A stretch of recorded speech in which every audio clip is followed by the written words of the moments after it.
तो दोस्तों आज हम शुरू करते हैं भारत का इतिहास। और हमने जैसे पहले की वीडियो में कहा था कि हम बहुत जल्दी शुरू करने वाले हैं ऑनलाइन क्लास, और उस ऑनलाइन क्लास को हम आज से शुरू करते हैं। अब भारत का इतिहास जब हम बात करें, बच्चों को बहुत अधिक प्रॉब्लम होती है कि भारत का इतिहास कैसे पढ़ा जाए, क्योंकि भारत के इतिहास में बच्चा उसकी इच्छा भी नहीं होती कि वो पढ़े आगे, क्योंकि इसलिए हम उसको उन चीजों को हम आसान करने के लिए भारत के इतिहास के बिल्कुल शॉर्ट तरह से समझने के लिए नई ट्रिक का यूज करके हम पढ़ेंगे। और उसमें सबसे पहले हम समझेंगे इतिहास होता क्या है। तो इतिहास की बात करी जाए कि देखो आप, सबसे पहले हम बात करें कि इतिहास का पिता, वैसे भारत के अंदर इतिहास की बात करी जाए तो अर्थशास्त्र सबसे पहला एक बुक हमें मिलती है, अर्थशास्त्र चाणक्य द्वारा लिखित। उससे पहले हम देखें कि भारत में जो है ऋग्वेदा या इस टाइप की बहुत सारी चीजें हमें मिलती है। लेकिन इतिहास विश्व के यूरोप के अंदर जो इतिहास लिखा गया है हेरोडोटस द्वारा, उन्होंने बुक लिखी थी हिस्टोरिका। बुक का नाम है हिस्टोरिका, बहुत ही फेमस बुक है। 5th century BCE, 5th century BCE के अंदर बुक लिखी गई थी, जिसमें भारत और फारस के बीच में व्यापार का उल्लेख मिलता है। तो यहां से हमें एक तरह से लगता है कि उनके द्वारा जो बुक लिखी गई है वो ही हिस्टोरिका थी, और उसी से ही एक हिस्ट्री का जन्म होता है, हम ये देखते हैं। लेकिन भारत के अंदर ये चीजें शायद बहुत बार एक्सेप्ट नहीं की जाती, क्योंकि हिस्टोरिका से पहले भी हमारे यहाँ पर बहुत सारी चीजें जो है एक तरह से लिखी जा चुकी है। उसी को हम आसान करने के लिए इतिहासकारों ने भारत के इतिहास को अलग अलग भागों में बांटने की कोशिश करी है। और हमें उस इतिहास को समझने के लिए हमें 3 भाग जो हमें बार बार हमें देखने को मिलते हैं कि भारत के इतिहास को हम 3 भागों में ऐसे बांट सकते हैं जिससे कि आसान हो एक इतिहास के स्टूडेंट्स को समझने के लिए कि भारत का इतिहास ये किस समय का है। तो समय सबसे बड़ी चीज है इस इतिहास के अंदर, और उसी को हम देखते हैं कि हमारा इतिहास जो है उसके 3 भाग कौन कौन से हैं। उन 3 भाग के हिसाब से ही हमारा इतिहास चलता है।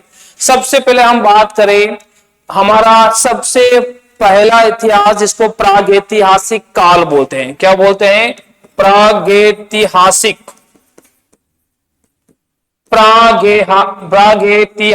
काल। दूसरा हमारे आद्य ऐतिहासिक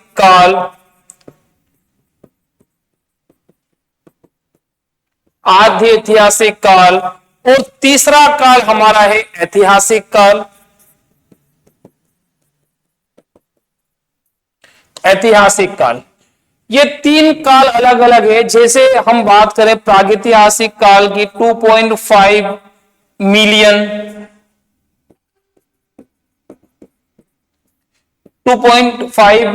ईयर पुराना माना गया है, उस समय से माना गया है। आदि ऐतिहासिक काल का टाइम अगर लें हम तो 3000 BC से लगाकर 600 BC के बीच का समय माना गया है। और 600 के बाद का जो इतिहास है, 600 BCE के बाद को ऐतिहासिक काल में हम इसकी गणना कर सकते हैं। क्वेश्चन सबसे ज्यादा हम देखते हैं हमारे इतिहास में, सबसे ज्यादा क्वेश्चंस इन 2 चीजों से बनते हैं। कोई भी टॉपिक होता है ऐतिहासिक का, तो इन 2 से ही हमारा एक तरह से क्वेश्चंस कभी सारे कंपटीशन एग्जाम में बन जाते हैं। हम बात करें प्रागैतिहासिक काल है क्या आखिर।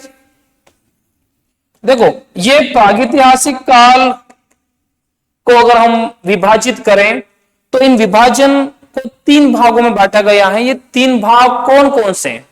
क्योंकि प्रागैतिहासिक काल को कहा गया है पाषाण काल, स्टोन एज। पाषाण काल होता क्या है? सिंपल सी बात है कि जहां पर पाषाण मतलब पत्थर का प्रयोग किया गया है, तो पाषाण काल ही कहा गया। तो प्रागैतिहासिक काल को हमने 3 प्रकार के कालों में बांटा है। जो पाषाण अधिक मिलने के कारण से पाषाण काल कहा गया है, और सबसे पहला हम देखते हैं पूर्व पाषाण काल। इसमें क्या है? पूर्व पाषाण काल। दूसरा है मध्य पाषाण काल, मध्य पाषाण काल। और तीसरा है नवपाषाण, नवपाषाण काल। ये तीन प्रकार के काल हम देखते हैं बार बार। सबसे पहला हमारा पूर्व पाषाण काल। देखो पूर्व पाषाण काल के अंदर देखा जाए तो 2.5 मिलियन जो ईयर है ना, 1 मिलियन ईयर मीन्स क्या होता है? 10 लाख साल, दो मतलब 20 लाख साल, 25 लाख साल पहले की घटना है वो। उसको हम जिस समय में जो जो चीजें मिली है उसके लिए बात कर रहे हैं हम। तो पूर्व पाषाण काल क्यों अगर डिवाइड किया गया कि इसमें अनगढ़े पत्थर मिले हैं हमें, और सबसे पहली चीज इस समय में हमें मिलती है कि उस समय के जो लोग हैं उन लोगों ने क्या किया, उस समय में कौन कौन से हमें औजार मिले हैं, उन औजारों की गणना करके हमने ये डिवाइड किया है कि पूर्व पाषाण काल ये है, मध्य पाषाण काल ये है और नवपाषाण काल ये है।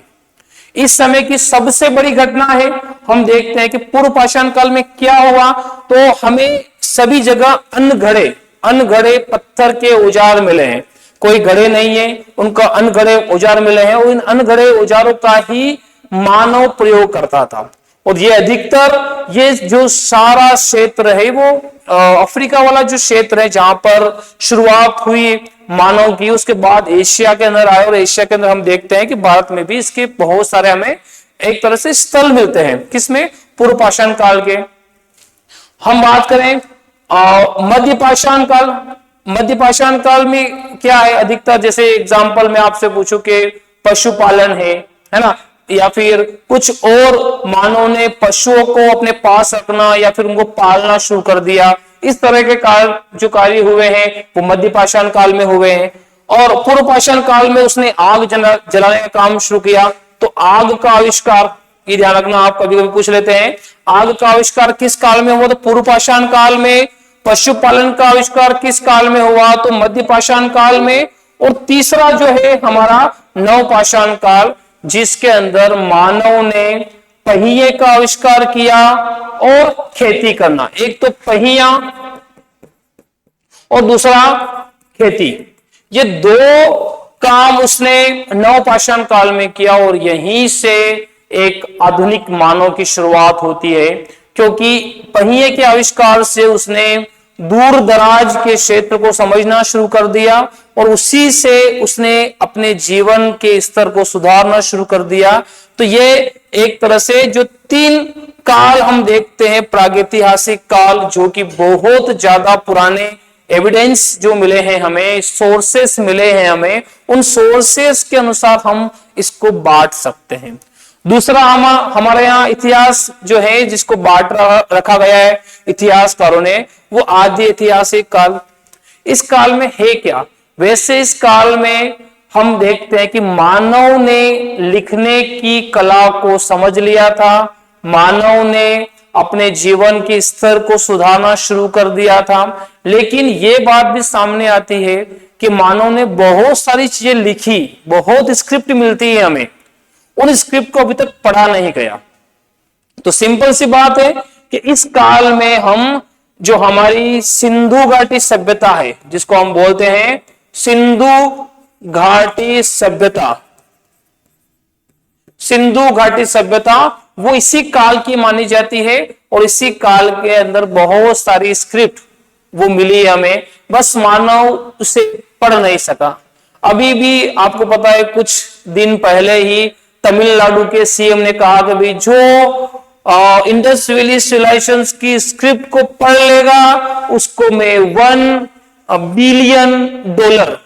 बिलियन का उसको एक प्राइज मिलेगा। तो सोच लो आप, पूरे वर्ल्ड के जितने भी जो आर्कियोलॉजिस्ट थे वो पढ़ने में लग गए, क्योंकि उस समय की जो स्क्रिप्ट है, भाषा है, शैली है लिखने की, वो अभी तक समझ नहीं गई है।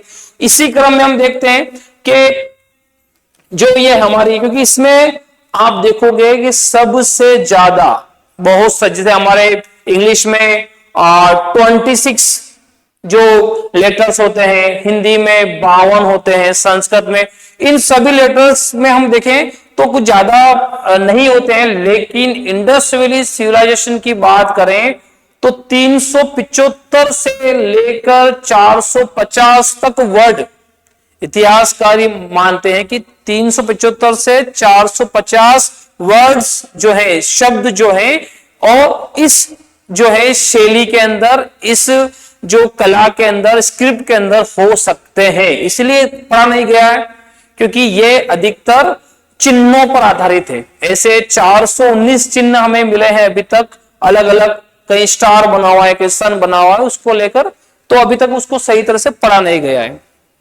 क्लियर? इसमें कुछ भाग जो है हमारा वो आर्य सिविलाइजेशन का भी आता है। जो आर्यन सिविलाइजेशन है, मतलब आर्य सभ्यता है, उसको भी हम आद्य ऐतिहासिक काल में लेते हैं। और लास्ट हमारा बचा है ऐतिहासिक काल। इस ऐतिहासिक काल को हम भागों में बांटते हैं, अलग अलग भागों में। 3 भाग हमें मिलते हैं ऐतिहासिक काल के: प्राचीन इतिहास काल, मध्य इतिहास काल और आधुनिक इतिहास काल। अधिकतर क्वेश्चंस जो पूछे जाते हैं कॉम्पिटिटिव एग्जाम के अंदर, वो सारे क्वेश्चंस या तो सिंधु घाटी सभ्यता, आदि ऐतिहासिक काल, या फिर पूछे जाते हैं इन ऐतिहासिक काल के अंदर मध्य एवं मॉडर्न, मध्य और आधुनिक इतिहास काल। बहुत क्वेश्चंस हमें मिलते हैं, तो हम यही शुरू करते हैं। हमारा जो टॉपिक है वो हम टॉपिक पे आते हैं हम, कि ये आपको समझाने का ये था कि इतिहास के बारे में कुछ पता चल जाए आपको, इतिहास है क्या है, कैसे समझा जाता है। तो आपको पता चल गया होगा कि इतिहास को समझने के लिए हमें ज्यादा ऐसे टेंशन नहीं लेना है, क्योंकि इजीली हम समझ सकते हैं कि इतिहास जो है 3 भागों में बांटा गया है। प्रागैतिहासिक काल, इसको बोलते हैं प्री, अगर आपको इंग्लिश में समझना हो तो प्रोटो और हिस्टोरिक। तो historic period, proto historic period और हिस्टोरिक पीरियड, ये 3 टाइप के अगर इंग्लिश में हम बात करें तो हम अब बात करते हैं हमारे जो टॉपिक है इंडस वैली सिविलाइजेशंस या फिर सिंधु घाटी सभ्यता। सिंधु घाटी सभ्यता नाम तो सुना होगा आपने, क्योंकि जब हम ये सिविलाइजेशन पढ़ते हैं, इंडस वैली सिविलाइजेशन पढ़ते हैं, तो हमें बहुत सारी चीजें याद आती है, क्योंकि भारत में ही सिविलाइजेशंस का जन्म नहीं हुआ है। भारत ही नहीं, भारत से पहले कुछ इतिहासकार मानते हैं कि भारत से पहले मेसोपोटामिया में, इजिप्ट के अंदर, और ग्रीक जो सिविलाइजेशंस है, चाइनीज जो सिविलाइजेशंस हैं, ये सिविलाइजेशंस भी जन्म लेती है, और उसमें इंडिया की जो इंडस वैली सिविलाइजेशन है वो भी अपना एक महत्वपूर्ण जो स्थान रखती है। तो हमने देखा, तो इसके लिए हम बात करें कि सबसे पहले, क्योंकि ये सिंधु घाटी सभ्यता की बात करें, अब सभ्यता होता क्या है? सबसे पहला शब्द मैं आपसे पूछूंगा, सभ्यता क्या है? सभ्यता क्या है? अगर सभ्यता एक तरह से जीवन जीने की शैली, इन सिंधु नदी के आसपास जो रहने वाले लोग हैं उनकी जीवन जीने की शैली जो है बिल्कुल अलग थी दूसरे लोगों से। दूसरे लोगों से मतलब अलग अलग शैली से अलग अलग जीवन व्यापन करते थे, और वो एक सभ्यता का रूप लेती है। चाहे वो भाषा हो, खान पान हो, रहन सहन हो, या फिर जो परंपराएं, ट्रेडिशन है, ये हो सकते हैं। इन सब से अलग हमारे जो है इंडस या फिर सिंधु घाटी सभ्यता थी, और सिंधु नदी के पास में ही अलग अलग जगह मिली, हमें साइट्स मिली है खुदाई के अंदर, जिससे कारण हम बोलते हैं इसको सिंधु घाटी सभ्यता। तो हम शुरुआत करते हैं इस सभ्यता की शुरुआत, इसके बारे में सबसे पहले इंफॉर्मेशन देने वाला, ये क्वेश्चन काफी बना है, 1826 की बात कर रहे हैं हम। सबसे पहला व्यक्ति चार्ल्स मैसन, व्यक्ति का नाम आपने सुना होगा, बहुत फेमस है, चार्ल्स मैसन। ये वो व्यक्ति है जिसने सबसे पहले इंफॉर्मेशन दी कि शायद इन जो जो एरिया है, ये हड़प्पा वाला जो एरिया है, उसके नीचे कुछ न कुछ दबा हुआ है, कुछ टीले है, प्राचीन शहर है। और इसकी इंफॉर्मेशन देने के बाद ही हम बात करें, कुछ सर्वे किए गए, कुछ सर्वे नहीं, क्योंकि यूरोपियंस जो ब्रिटिश नहीं चाहते थे कि भारत के अंदर जो चीजें हैं वो बाहर आए, क्योंकि एक तरह से भारत का जो गौरव इतिहास रहा है वो भी नहीं चाहते थे कि पूरा विश्व उसको जाने। इसीलिए उसके बाद ही हम बात करें 1856 में कर्नल जो है अलेक्जेंडर जो है, अलेक्जेंडर कनिंघम, आपने नाम सुना होगा, अलेक्जेंडर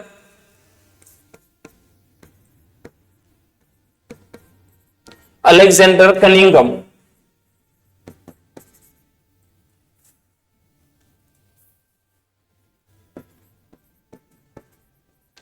ये वो व्यक्ति हैं जिसने सबसे पहले भारत के जो सभ्यता है, इतिहास है, उसके बारे में इंटरेस्ट लिया कि नहीं, यहां पर कुछ न कुछ अच्छी चीजें हैं। और उसने क्योंकि ये जो है व्यक्ति स्टार्टिंग में कोई इतिहास से रिलेटेड नहीं था, एक ठेकेदार था जिसको काम मिला था रेलवे की लाइन बिछाने का, जो कि लाहौर से अमृतसर के बीच में रेलवे लाइन बिछा रहा था। इसने दो भाइयों को जो है रेलवे का कॉन्टेक्ट दिया, विलियम बर्टन और जॉन बर्टन। ये आप नाम याद रखना, काफी बार पूछा गया है। विलियम बर्टन और जॉन बर्टन दो ऐसे भाई थे जिनको अलेक्जेंडर कनिंघम ने रेलवे लाइन बिछाने का काम दिया। और वो जो, क्योंकि जब ये रेलवे लाइन बिछ रही थी तो हड़प्पा के आसपास का जो क्षेत्र है उसकी सारी ईंटें निकाल के रेलवे के नीचे जो स्लीपर है, आज तो हमारे कंक्रीट के स्लीपर बनते हैं, पहले स्लीपर बनते थे अधिकतर लकड़ी के, और उससे पहले जो है वो ईंटें जो निकाली उन्होंने, वो ईंटें निकाल के लगा दी बहुत सारी। और उन ईंटों को देखकर कहा भाई ये तो बहुत पुरानी ईंटें हैं। उन्होंने कहा भी उनका ठेकेदार को, कनिंघम को, कहा साहब ये ईंटें तो बहुत पुरानी है, कुछ न कुछ किया जाए, सर्वे किया जाए। कुछ ईंटें भी लेकर उन्होंने भिजवाई, ब्रिटेन भिजवाई और वहां पर सर्वे किया गया, बहुत पुरानी ईंटें हैं। और इस तरह से कहा कि शायद ये ईंटें इतनी पुरानी है तो सोचो कि शायद वो पूरे शहर भी पुराने होंगे। तो अलेक्जेंडर कनिंघम को जो रेलवे का ठेकेदार था उसको काम सौंप दिया गया, क्या, भारत के जो आर्कियोलॉजी है, भारत के अंदर जो ऐतिहासिक चीजें है उसको सर्वे करने के लिए। इसी क्रम में जो हम बात कर रहे हैं 1904 में, 1904 आप डेट याद रखें, आप बहुत इंपॉर्टेंट डेट है। 1900 लॉर्ड कर्जन, 1904 में क्या किया, लॉर्ड कर्जन, नाम सुना होगा आपने, लॉर्ड कर्जन।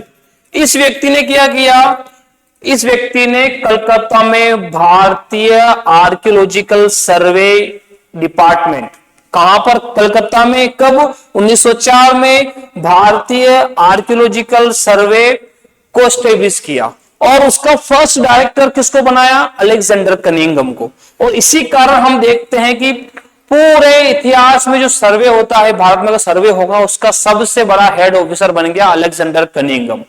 इसीलिए the father of Indian archaeological सर्वे, भारत के इतिहास जो सर्वे का पिता किसे कहा गया है, अलेक्जेंडर कनिंघम को। बहुत बड़ा क्वेश्चन बना है ये, the archaeological survey of India, the father, तो who is the father of archaeological survey of India, तो कौन है, अलेक्जेंडर कनिंघम। ये ध्यान रखना आप, अलेक्जेंडर कनिंघम को ही फादर कहा गया है। इसी कारण आप देखो ये अलेक्जेंडर कनिंघम कौन था, कभी कभी क्वेश्चन पूछा जाता है कि एएसआई का फर्स्ट डायरेक्टर, एएसआई का फर्स्ट, तो who is the first director, कौन है भाई फर्स्ट डायरेक्टर एएसआई का, तो हम बात करें Alexander Cunningham. ASI means archaeological survey of India, ठीक है। कि कहां स्टेब्लिश किया गया, तो ये किया गया कलकत्ता में। कहां किया गया, कलकत्ता में किया गया। और किस गवर्नर जनरल ने स्टेब्लिश करने में सहायता निभाई भारत के, तो लॉर्ड कर्जन ने। ये कुछ ऐसे क्वेश्चन से बार बार रिपीट हो जाते हैं और हमें बहुत सारी बुकों में मिलते नहीं मिलते हैं, हम वो इशू नहीं करें, क्लियर। अब अलेक्जेंडर कनिंघम ने अपना काम किया, इसने बहुत सारे एरिया हड़प्पा के अंदर लगे खुदाई करी, उसके बाद आसपास के एरिया में भी खुदाई करी, लेकिन उसको इतनी जो है ज्यादा सफलता नहीं मिली। लेकिन सफलता किस व्यक्ति को मिली, सफलता उस व्यक्ति को मिली जिसने जो कि आर्कियोलॉजिकल सर्वे ऑफ इंडिया जो है 1920 में उसका डायरेक्टर बना। और वो व्यक्ति डायरेक्टर कौन था? Sir John Marshall. बहुत फेमस नाम है, बहुत ज्यादा, एक तरह से हम बात करें कि बहुत ज्यादा जो है सफल व्यक्ति रहा है इंडिया के इतिहास में सर्वे करने के लिए। उसी व्यक्ति को हम देखते हैं, उसी व्यक्ति को हम बात करें कि वो व्यक्ति कौन है। अगर हम बात करें कि 1920 में जो सर जॉन मार्शल,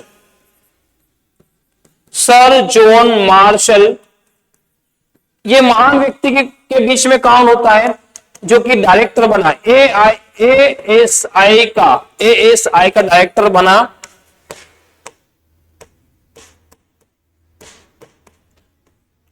एएसआई का डायरेक्टर बना, कब बना? 1920 में बना।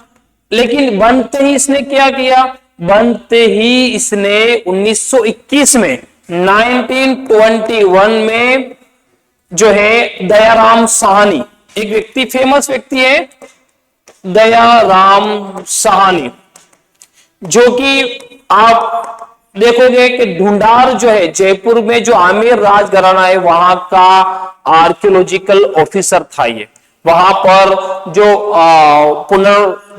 इतिहास की बात करें कि जो आर्कियोलॉजिकल जो सर्वे करने का जो काम था, तो उसका काम कहां था? तो ये जयपुर या फिर आमेर की बात करें तो यहीं से शुरू होता है। इसको अपॉइंट किया गया नेशनल लेवल पे, और अपॉइंट किसने किया? सर जॉन मार्शल ने। और ये सर जॉन मार्शल ही क्या है? इसने ही सबसे पहले 1921 में, कब? 1921 में हड़प्पा शहर की खुदाई के लिए काम सौंप दिया। और काम किसको सौंपा? दयाराम साहनी को। और दयाराम साहनी ने बहुत अच्छी तरह से काम किया, बहुत एक एक चीज को सर्वे किया, एक एक चीज को खोदा। और खोदने के बाद हम देखते हैं कि इसने कहा कि भाई ये जो शहर है बहुत ही पुराना है, इसीलिए इतिहास में जाना था कि जो हड़प्पा शहर है उसकी प्रथम खुदाई, है ना, खुदाई की बात करें हम,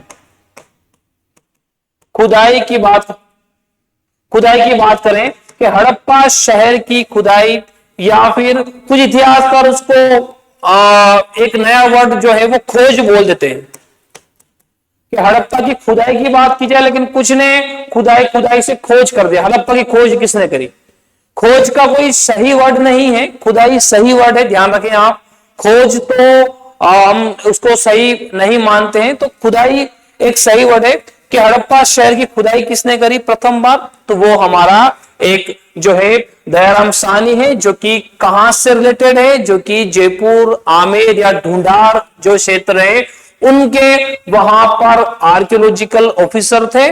वो फिर नेशनल लेवल पे आ गए और उन्होंने उस शहर को किया।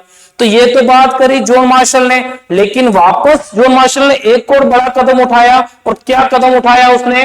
तो पहला कदम तो हड़प्पा के लिए खुदाई करने शुरू कर दी, और दूसरा कदम उसने उठाया कि 1922 के अंदर ही, 1922 में क्या किया? मोहनजोदारो की भी खुदाई शुरू करवा दी। एक व्यक्ति को अपॉइंट किया जिसका नाम था राखल दास बनर्जी। बहुत फेमस नाम है, बहुत फेमस नाम है, हमें बार बार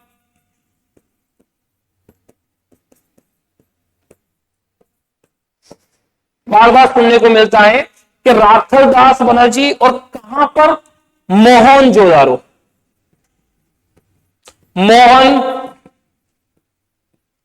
मोहनजोदारो, कहीं मोहनजोदड़ो मिलता है, मोहनजोदारो मिलता है, ये अलग अलग नाम मिलता है। यहां पर उसने खुदाई करी।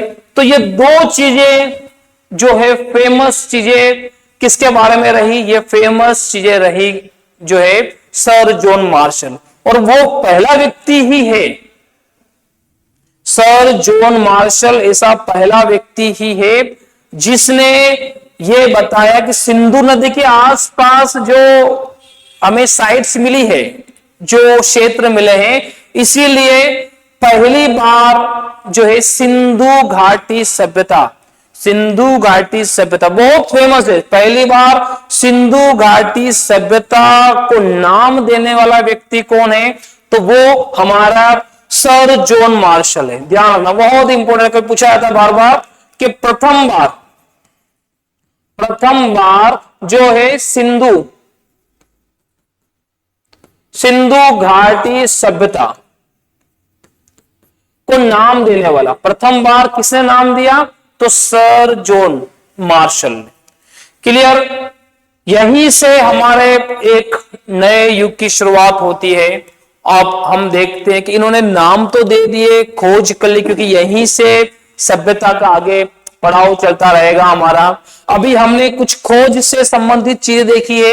अभी हमारा जो अगला वीडियो होगा वो इनका क्षेत्र कैसा है, किस क्षेत्र में है, मोहनजोदड़ो किस क्षेत्र में है, पूरे हड़प्पा सभ्यता का कौन कौन सा क्षेत्र शामिल है, और उस क्षेत्र का किस नदी के किनारे वो बसा हुआ है, या फिर किस सभ्यता में कौन से एविडेंस हमें मिलते हैं, ये सारी चर्चाएं हम हमारे नेक्स्ट वीडियो में करेंगे।